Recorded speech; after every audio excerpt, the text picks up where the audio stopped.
Nós estamos vendo juntos Provérbios capítulo 3, que são as aplicações práticas do quarto discurso, ou palestra, ou ensino, ou sermão, que Salomão apresentou aos filhos de Israel, aos filhos da aliança, aos crentes.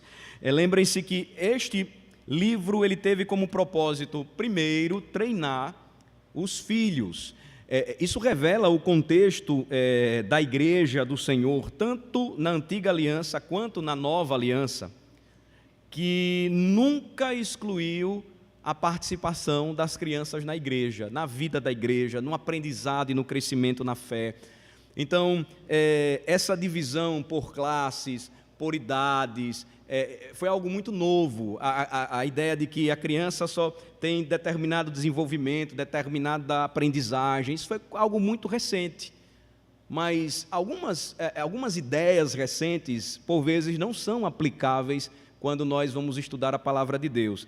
Veja que nós temos um ambiente apropriado para ensinar a palavra de Deus em família, ou quando nos reunimos em escola dominical, mas no culto solene, nas reuniões onde a igreja toda ela está, como reuniões de oração, a participação dos filhos é extremamente importante, porque o filho vai aprender, a criança vai aprender em maturidade a conviver com o povo de Deus. Ela olha para o lado e vê um mais velho, ela olha para o outro e vê o seu irmão um pouco mais jovem, vê os seus pais, vê os líderes da igreja, e não simplesmente ela é retirada porque a igreja acredita que ela não vai conseguir acompanhar. Vai acompanhar sim. De acordo com o seu desenvolvimento, ela está aqui sentada na escola do Espírito. Muito mais do que o pregador, do que aquele que vai ensinar, o Espírito Santo, que é o autor da palavra, é quem atende às necessidades de cada crente de acordo com o seu desenvolvimento, com o seu crescimento, com a sua maturidade.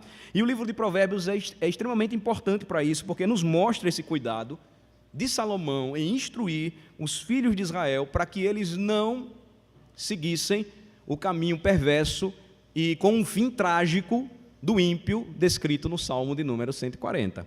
Então, onde é que nós estamos? Onde estamos? Capítulo 3, nós já vimos os versículos 27 e 28, que iniciam essa aplicação final ao terceiro discurso de Salomão para os filhos de Israel.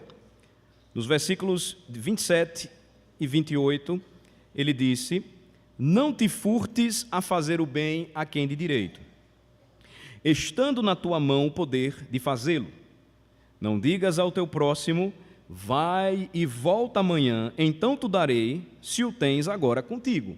Então o princípio aqui, agora ensinado por Salomão, é a mesma ideia que nós já apresentamos quando estudamos o livro do Eclesiastes, do trabalho de um tecelão, que vai cruzando as linhas e vai ali montando a beleza de um tapete, ou a beleza da sua tecelagem. O ensino religioso, segundo a palavra de Deus, que é o ensino teológico, ou ensino da teologia, caminha entrelaçado com os princípios éticos, com os valores morais, com as atitudes práticas dos filhos de Deus. De modo que, primeiro, Salomão fala sobre o valor da sabedoria para o filho, e depois ele vai dizer: olha, toda esta sabedoria é valiosa e vai ajudar você agora a encarar a vida da forma correta, como Deus espera de você. E quando você olhar para o seu vizinho, a primeira lição aí é esta: não te furtes a fazer o bem a quem de direito.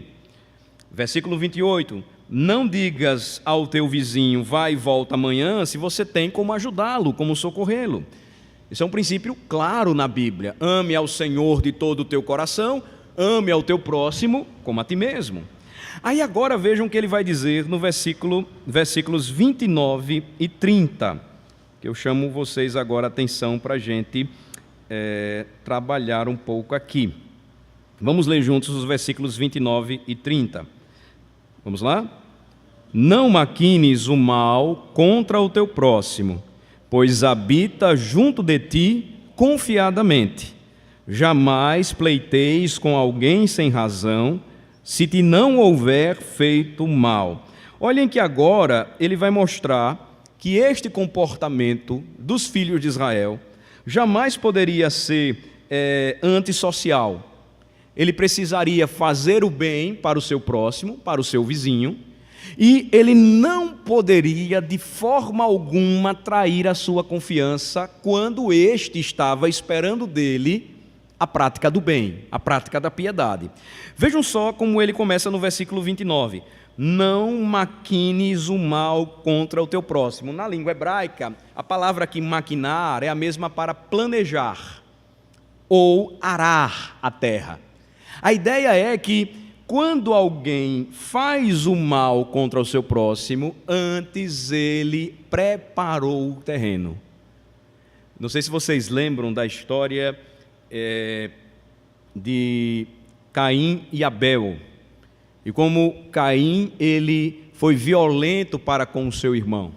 Vamos lembrar um pouco aqui, vamos usar como uma ilustração bíblica para nós compreendermos este princípio que foi quebrado logo após a queda de Adão e Eva, na vida ou na história de um de seus filhos. Gênesis capítulo 4, vamos para lá. Gênesis capítulo 4.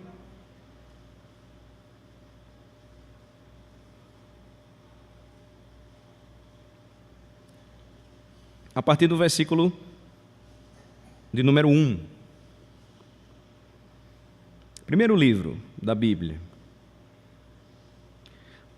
Assim diz a palavra: coabitou o homem com Eva, sua mulher. Esta concebeu e deu à luz a Caim. Então disse: adquiri um varão com o auxílio do Senhor. Já expliquei algumas vezes isto para vocês.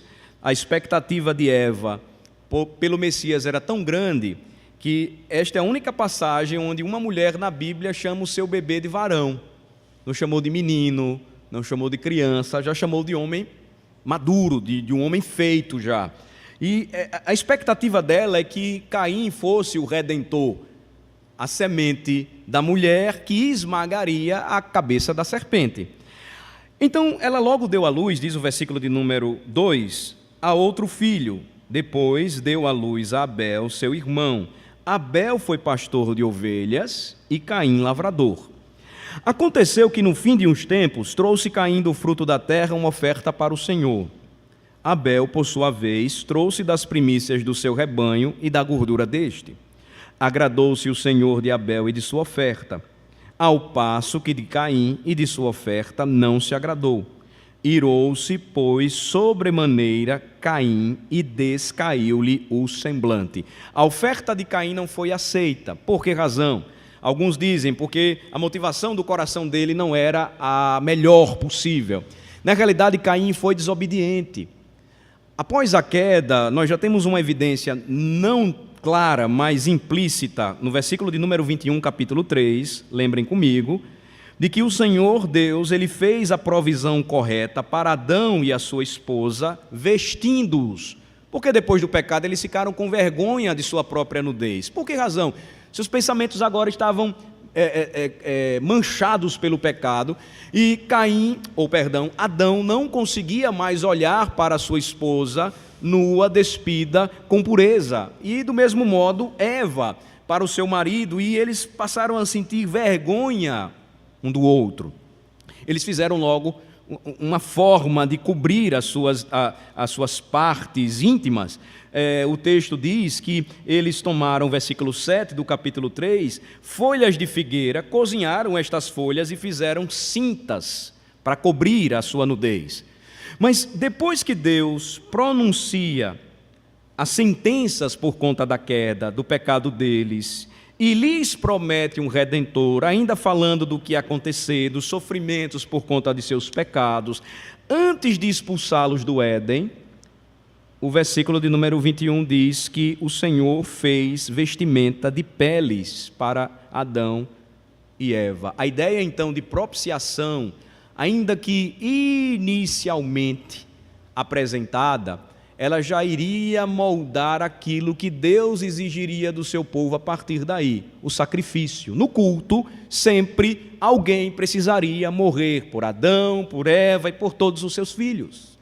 O que foi que Abel fez? Imitou seu pai e fez aquilo que seu pai aprendeu de Deus. Já Caim não. Caim não apresentou o culto agradável a Deus e, portanto, foi rejeitado. Ao invés de se arrepender do seu pecado, o que foi que ele fez? Ele começou a arar em sua mente e coração, maquinar o mal contra Deus, tentando atingir o seu filho, a imagem de Deus, tentando atingir o seu próprio irmão Abel. Voltem para o capítulo 4 e observem. Depois que o semblante de Caim caiu, final do versículo 5, no versículos 6 e 7, nós lemos o seguinte, leiam comigo. Então lhe disse o Senhor, por que andas irado e por que descaiu o teu semblante? Se procederes bem, não é certo que serás aceito? Se todavia procederes mal, eis que o pecado jaz à porta. O seu desejo será contra ti, mas a ti cumpre dominá-lo. O Senhor então vai até Caim e lhe pergunta, por que você anda irado? A característica então descrita em Provérbios 3, que os filhos de Israel deveriam evitar, era a ira que provoca então todas as mazelas e todas as maldades contra o seu próximo, ou contra o nosso próximo. Caim ficou irado, seu semblante descaiu, o Senhor lhe exortou, disse, se procederes bem, não é certo que serás aceito. Notem que ele não foi obediente a Deus, e Hebreus capítulo 11 vai nos mostrar que a oferta de Abel foi aceita pela fé. O que isso implica? Que ele fez algo que Deus mandou e confiou no Senhor, obedeceu o Senhor, mas Caim não fez isso. Então o Senhor disse para Caim, se todavia procederes mal, eis que o pecado jaz à porta, o seu desejo será contra ti, mas a ti cumpre dominá-lo. O que ocorre então? A partir do versículo de número 8, a narrativa prossegue, e aí Caim, ele maquinou, arou o mal, ele semeou aquilo que ele arou, ou no terreno onde ele arou, ele preparou o que ele queria fazer, e aí nós temos a história triste de Caim contra o seu irmão Abel. Disse Caim, versículo 8, a Abel, seu irmão, vamos ao campo. Estando eles no campo, sucedeu que se levantou Caim contra Abel, seu irmão, e o matou. O que Provérbios, então, capítulo 3, nos lembra e o que nós devemos fazer? Vamos voltar para lá. Usamos aqui a passagem para ilustrar, para nos ajudar a compreender o que Salomão está tentando ensinar aos filhos da aliança, para que eles evitassem um caminho de Caim, caminho de morte. Não maquinar o mal, então, não arar em seu coração o mal contra o teu próximo, é protegê-lo enquanto você guarda o seu próprio coração de fazer-lhe o mal. Notem que no versículo 26 de Provérbios 3, Salomão disse, não maquines o mal contra o teu próximo, pois habita junto de ti confiadamente. Por que Abel seguiu Caim? Quando Caim disse assim, Abel, vamos ao campo, porque existia uma relação de afetividade, de confiança entre irmãos. Ele confiou em Caim, mas Caim não queria fazer o bem para com o seu próximo, para com o seu vizinho mais íntimo, o seu próprio irmão, que habitava junto dele confiadamente. O que ele fez então? O matou. Aqui existe uma advertência importante para os filhos de Israel, para os crentes mais maduros, para os líderes da igreja de Deus. Nós precisamos entender que a posição que nós assumimos é para governar no temor do Senhor, proteger o nosso próximo e fazer o bem para ele. Por quê? Porque ele habita confiadamente junto de nós. O que é que acontece, por exemplo, quando um pai ele abusa de seu filho? de sua filha. Ele aproveita de uma relação de confiança, onde ele deveria proteger o seu filho ou filha, e o que ele faz? Maquina o mal e faz o mal contra ela. Ou com a sua esposa, quando ele maquina o mal e deseja o mal contra ela. Então, há uma palavra aqui importante, principalmente para os jovens rapazes que estão em formação e que na força da juventude devem usar a sua energia no temor do Senhor sempre para promover o bem, jamais a maldade. Então, nunca ou em tempo algum os filhos de Israel devem envolver ou se envolver com homens que pensam dessa forma ou que agem desse modo. Versículo de número 30 diz: jamais pleiteis com alguém sem razão, se te não houver feito mal. Então, a outra orientação do sábio rei de Israel é: sem motivo, não haja com esta mesma perversidade, malignidade perversa contra o seu vizinho. Ele está junto de ti, ele habita perto de ti com confiança. Não faça isso. Esse é o caminho contrário àquilo que o Senhor nos chama a fazer, quando nós devemos amar o nosso próximo como se fosse nós mesmos. Aí agora você chega comigo nos versículos 31 e 32. A proteção da sabedoria divina em guardar o nosso coração, que sempre é tentado a arar o mal, tentar semeá-lo, a pleitear com alguém sem razão, ou seja, por qualquer motivo, irar-se e envolver-se em contendas, em dissensões, divisões, enfim, surge quando os filhos de Israel, eles sentem inveja da prática dos perversos. Por isso que o versículo de número 31 diz o quê? Vamos ler? Não tenhas inveja do homem violento, nem sigas nenhum de seus caminhos. Olha que orientação interessante. A orientação é dada porque é comum para o jovem a admiração por aqueles que mais conquistam e envolvem os seus corações. Eu lembro do meu tempo de escola e nós gostávamos muito mais na escola porque éramos mal orientados e influenciados pelos perigosos, pela gangue dos malfeitores. Nós gostávamos mais de ouvir o diretor dizer: esta é a pior turma da escola. Vejam que contrassenso, que insensatez. Isso para a gente era honra, achar que nós éramos ruins, quando na realidade nós deveríamos buscar o elogio tão apropriado. Esta é a melhor turma, é a mais comportada, é a mais estudiosa, tem as melhores notas. A tentação do coração sempre é ser atraído ou ter inveja daqueles que agem como a gangue descrita por Salomão ainda no capítulo 1. Vamos lembrar um pouco, voltem para o capítulo 1.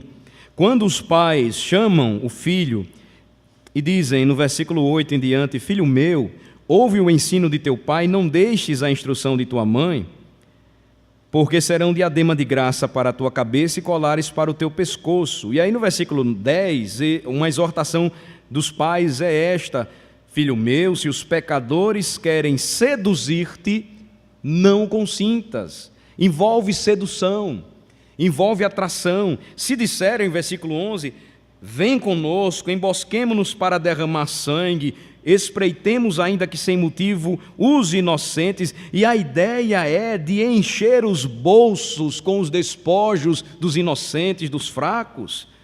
Versículo 13, nós vamos encontrar toda sorte de bens preciosos, nós vamos encher de despojos a nossa casa, nós teremos uma só bolsa. Final do versículo 14 nos diz isso.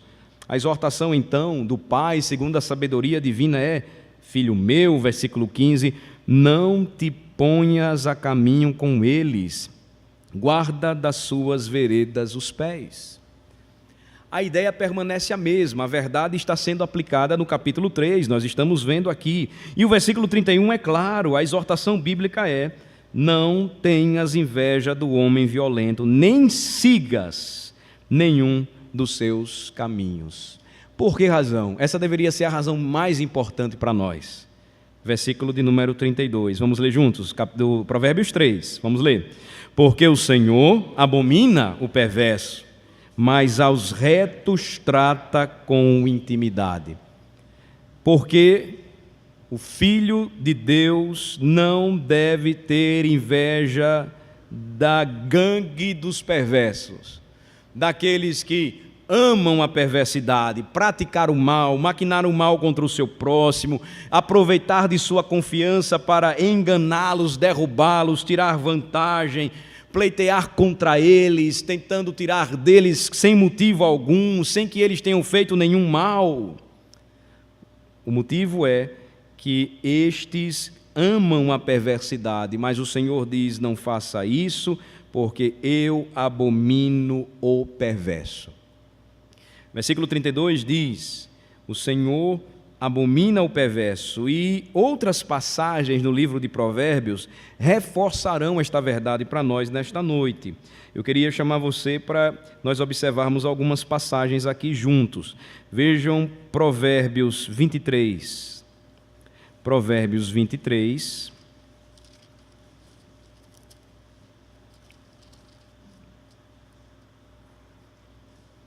Versículo 19 em diante diz assim: ouve, filho meu, e sê sábio, guia retamente no caminho o teu coração, não estejas entre os bebedores de vinho, nem entre os comilões de carne, porque o beberrão e o comilão caem em pobreza, e a sonolência vestirá de trapos o homem. Porque o jovem crente, ele não deve ter inveja do violento, porque o violento sempre está envolvido no caminho da comilança e da bebedeira, e sempre cairá em juízo e em pobreza. Será vestido de trapos. Você continua um pouco mais adiante, e aí você chega no versículo de número 25 em diante, diz assim: alegrem-se teu pai e tua mãe, e regozije-se a que te deu a luz. Dá-me, filho meu, o teu coração, e os teus olhos se agradem dos meus caminhos, pois cova profunda é a prostituta, poço estreito a alheia. Ela, como salteador, se põe a espreitar e multiplica entre os homens os infiéis. Para quem são os ais? Pergunta então o sábio. Para quem os pesares? Para quem as rixas? Para quem as queixas? Para quem as feridas sem causa? E para quem os olhos vermelhos? Aí ele continua: para os que se demoram em beber vinho, para os que andam buscando bebida misturada. Não olhes para o vinho quando se mostra vermelho, quando resplandece no copo e se escoa suavemente. E aí ele conclui dizendo: pois ao cabo morderá como a cobra e picará como o basilisco. Os teus olhos verão coisas esquisitas e o teu coração falará perversidades. Geralmente, o caminho do violento sempre é cercado de embriaguez, de entorpecentes, onde eles buscam forças e coragens para a prática da maldade, aquilo que eles já estão maquinando em seus próprios corações. É disso que os filhos de Israel não podem ter inveja, porque é caminho de morte. Nós sabemos disso. Não precisamos pesquisar muito para saber o que tem acontecido com a juventude do nosso país, do nosso estado, da nossa cidade. Recentemente agora, no dia de hoje, prenderam aquele assaltante que tirou a vida de um delegado de polícia da nossa cidade.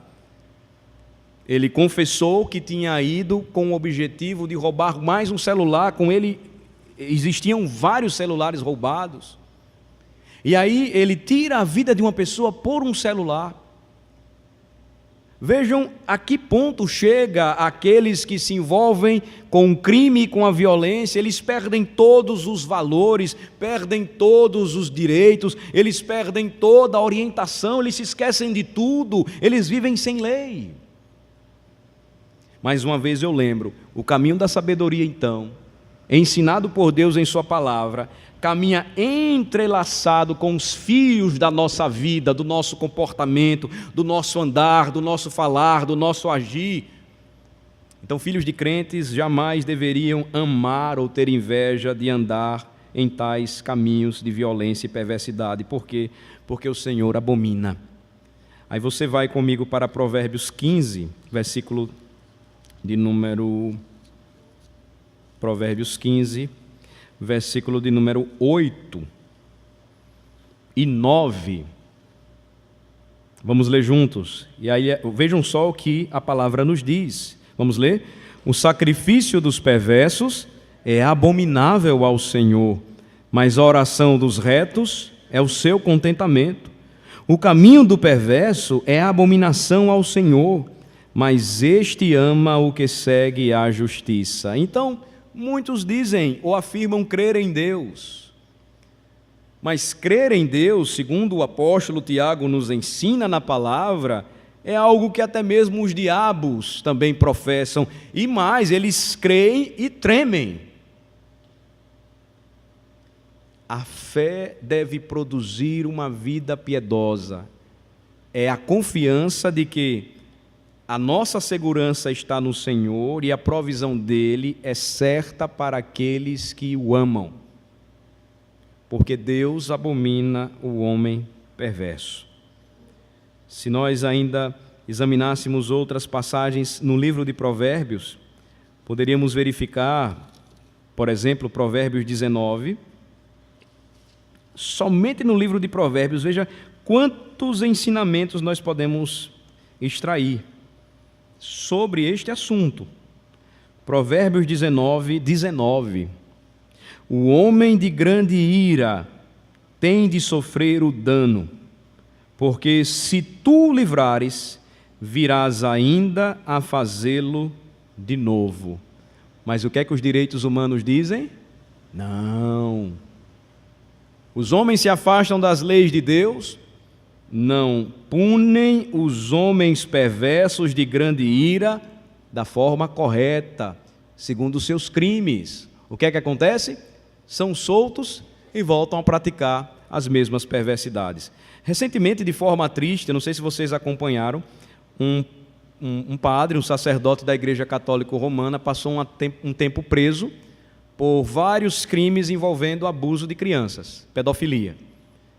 Mas aí ele cumpriu de forma correta a sua pena, e aí ela foi reduzida, ele saiu bem antes, ele pegou acho que 20 anos. E aí logo que ele saiu, foi recolocado em uma paróquia na roça, lá em Minas Gerais, nas Minas Gerais, onde ninguém o conhecia. Não demorou muito o que ele fez, abusou de 2 meninos. Aí foi preso porque denunciaram. Chegou o limite que este homem, porque não fizeram justiça antes, da forma correta, é uma forma de perversidade, de maldade, ele mesmo se suicidou. Dizem que ele se suicidou. Notem, irmãos, então, que quando nós nos afastamos dos princípios da lei de Deus, os problemas vêm.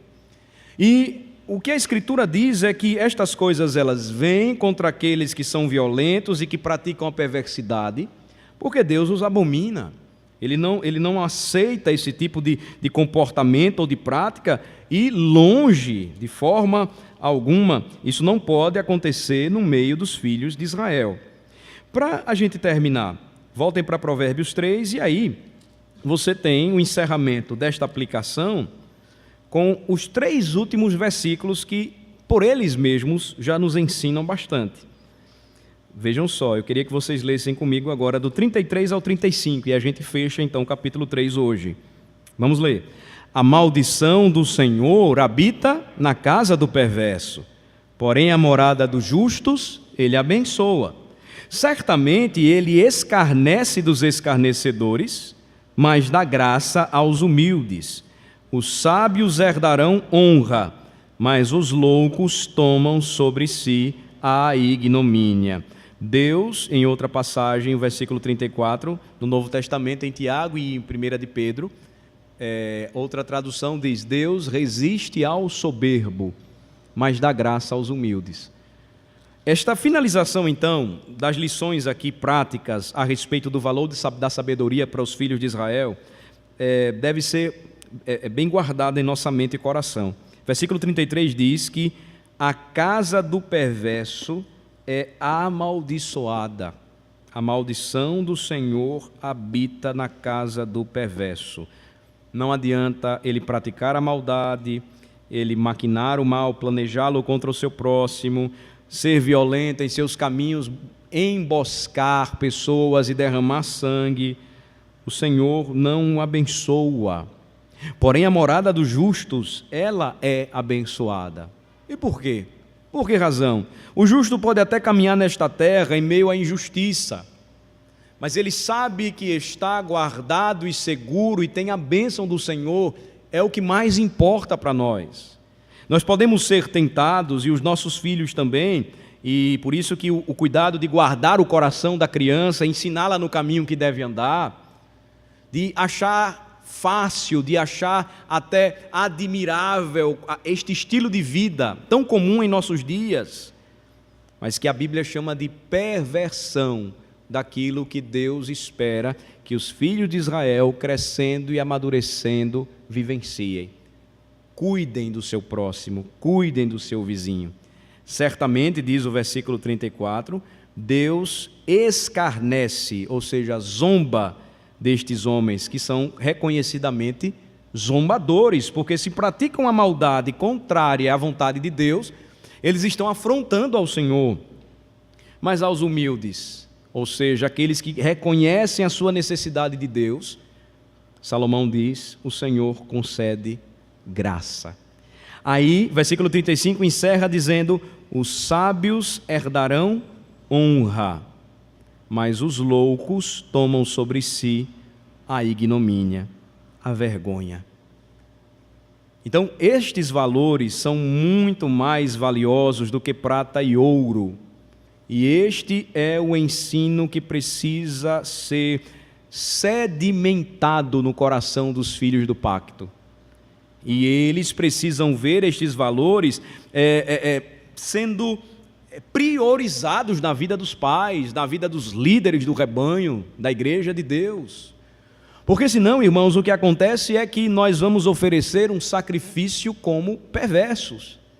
Porque lá fora amamos isto, a perversidade. E aqui, então, semelhantes seremos àqueles que viveram nos dias do profeta Isaías, quando o Senhor veio e por meio do profeta diz, este povo me honra com os lábios, mas o coração está bem longe de mim.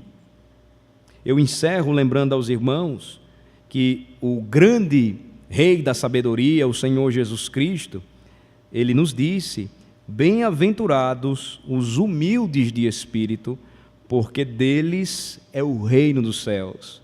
Bem-aventurados os misericordiosos, porque alcançarão misericórdia. Só recebe graça aqueles que reconhecem a sua pobreza espiritual, necessidade constante da graça de Deus para caminhar em obediência, caminhar em sabedoria. Não nos esqueçamos disto, irmãos, e sigamos juntos aprendendo mais a respeito de Provérbios. E não se esqueçam, vocês têm em suas mãos um manual excelente para treinar seus filhos, para aprenderem mais na vida quanto à sabedoria de Deus. E se nós voltarmos os nossos olhos e meditarmos com maior cuidado sobre o livro de Provérbios, nós livraremos os nossos filhos de muitas ciladas, as ciladas que estão aí constantemente, revestidas de tudo, menos abertas e dizendo, venha que aqui a coisa é feia. Não, sempre será apresentada como um anjo de luz, atraindo para algo bom. Só que Provérbios diz que este caminho, no fim, é caminho de morte. Vamos orar. Senhor, nosso Deus e Pai, suplicamos a Tua bênção para que, ao recebermos a Tua palavra, ao retornarmos para os nossos lares, possamos meditar sobre esta sabedoria para a vida que encontramos no livro de Provérbios, palavra do Senhor. Ajuda-nos, ó Senhor, a vivermos assim como o justo Abel viveu e dependeu e esperou no Senhor, não como o irado e violento Caim, que trouxe sobre si maldição e sobre toda a sua descendência, por maquinar o mal contra o seu próximo e ser violento contra ele. Ajuda-nos, Senhor, a lembrarmos juntos de que o Senhor não abençoa a casa do perverso, mas sobre ela está a maldição. Já a casa do justo, aqueles que foram justificados pela fé em Jesus Cristo, repousa a paz. Pois abençoados são os humildes de espírito, pois deles é o reino dos céus. Ajuda-nos, ó Senhor, em nossa caminhada, a cuidarmos dos nossos filhos e a usarmos este precioso livro de Provérbios para instruí-los no caminho em que devem andar, a fim de que amem a cada dia mais o Senhor e entreguem os seus corações para Ele, e que jamais desejem viver no caminho da maldade e da perversidade, mas que estejam bem longe de todo este caminho de morte. Que em Cristo, caminho, verdade e vida, sabedoria de Deus, eles encontrem então a verdadeira passagem, a verdadeira vereda, o verdadeiro caminho para o céu. Oramos em nome de Jesus. Amém. Amém.